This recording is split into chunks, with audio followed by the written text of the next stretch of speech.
Parfois cynique, parfois confiant, mais jamais complaisant. Francis Gosselin.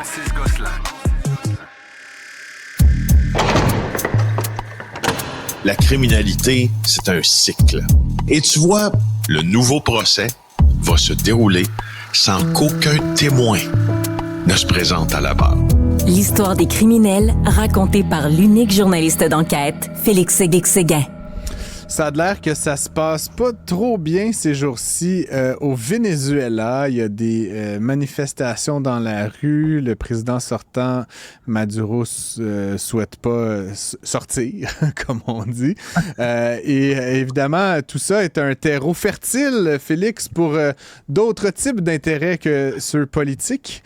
Qu'en est-il du crime organisé dans ce pays où, mon Dieu, ma foi, la loi n'a pas les bras très forts ces jours-ci, on dirait?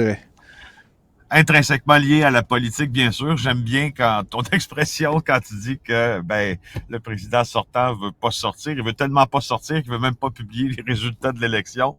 Alors, tu te rappelles, ce week-end, c'était autour de l'Union européenne d'accentuer la pression sur Nicolás Maduro parce qu'au fond, dit qu'il a gagné l'élection, mais là, on veut qu'il nous transmette les résultats de cette élection-là. Même le pape ne reconnaît pas. Et puis, demande des précisions. Il y a eu des émeutes et puis ça en est suivi plusieurs dizaines de morts aussi, là, après les protestations post-électorales, si toutefois on peut appeler ça une élection. Alors, c'est là que ça devient très, très intéressant parce que le Venezuela, de toute époque, a été considéré toujours comme, si tu veux, parce qu'on partage une frontière commune avec la Colombie, au Venezuela, je pense 2300 kilomètres de frontière, si ma mémoire est fidèle. On a toujours trouvé que c'était un endroit, un genre de hub, pour emprunter l'expression anglophone, ou un centre de distribution où tout tourne autour de la production de la cocaïne. Ça a toujours été un endroit où les trafiquants se sont cachés. Pourquoi ils se sont cachés là, les trafiquants? C'est parce qu'en 2005, quand Hugo Chavez donnait les rênes du pouvoir, il a décidé de rompre ses relations avec la DEA, parce que la DEA était présente au Venezuela comme dans beaucoup de pays d'Amérique du Sud. Puis le prétexte de Chavez à l'époque, c'était c'est de l'espionnage, cette présence américaine ici. Et évidemment, quand on a rompu la relation avec le DEA, ça a augmenté considérablement le flux de drogue, de cocaïne qui a transité vers le Venezuela, estimé à plusieurs centaines de tonnes.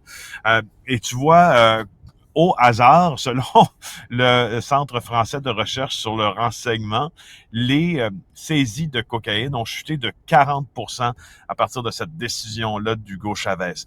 Et au cours des dernières années, se sont réfugiés au pays de Nicolás Maduro, de grands trafiquants de drogue. L'un des fugitifs les plus recherchés par le FBI, Diego Montoya Sanchez, alias Don Diego, Vilber Varela Farajo aussi. Donc, plusieurs ont décidé d'y trouver, si tu veux, une terre d'asile, aussi des mouvements narcoterroristes, parce que n'oublions pas que les forces armées révolutionnaires de Colombie, les fameux FARC, est devenu un groupe de narcoterroristes aussi avec le temps.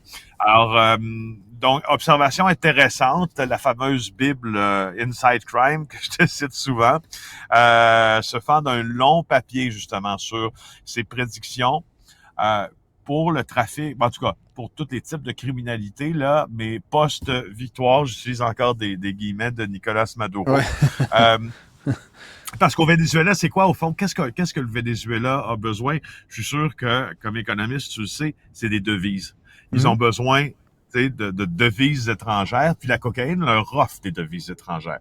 Et contribue, puis là, c'est plate parce que j'essaie ça fait quelques jours qu'on est supposé de parler du Venezuela, mais de trouver l'apport à l'économie vénézuélienne de la devise étrangère, puis je le trouve pas, mais toutes les revues spécialisées disent que c'est considérable, sauf qu'ils ont de la difficulté à en obtenir, puis la cocaïne est devenue une façon d'en obtenir, tu vois. Surtout que depuis que Maduro est entré au pouvoir, je pense que c'est tellement le bordel que la production de pétrole a lourdement chuté. Et c'était comme avec la drogue, là, si je comprends bien, les deux sources essentiellement de dollars US, là, en fait, de devises étrangères. Et comme là, l'une s'effondre, idéalement, il faudrait que l'autre augmente, mais avec les conséquences qu'on connaît. Est-ce que, dis-moi, là, bon, il y a eu cette élection, j'ai pas trop suivi l'affaire, je vais t'avouer, là, on entend ça un peu entre deux lignes, mais est-ce que le crime organisé, tu disais, fraye avec le politique? Est-ce que Maduro est l'ami de ces narcotrafiquants, narcoterroristes? Est-ce qu'ils le soutiennent? Est-ce qu'on soupçonne des millions de dollars de transiter dans un sens ou dans l'autre? Comment ça s'organise, cet univers-là, au Venezuela? Oui.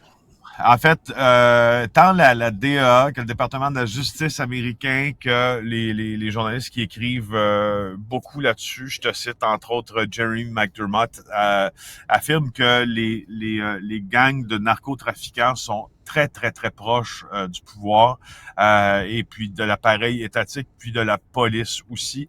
Et les méga-gangs, parce qu'il y a maintenant des méga-gangs aussi au Venezuela, des gangs de entre 150 et 300 personnes qui ont pris beaucoup de place durant la dernière décennie à la faveur d'une corruption locale et même nationale.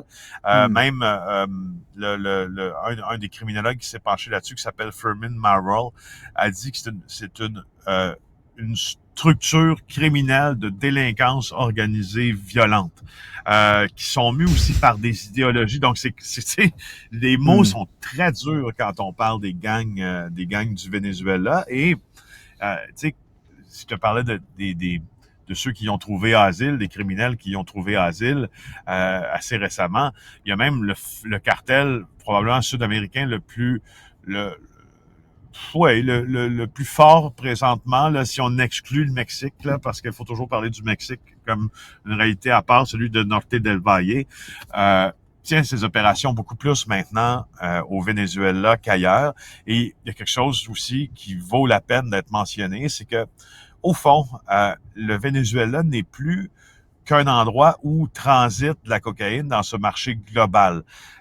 Les plantations de coca sont à la frontière de la Colombie, sont vraiment en train d'exploser aussi.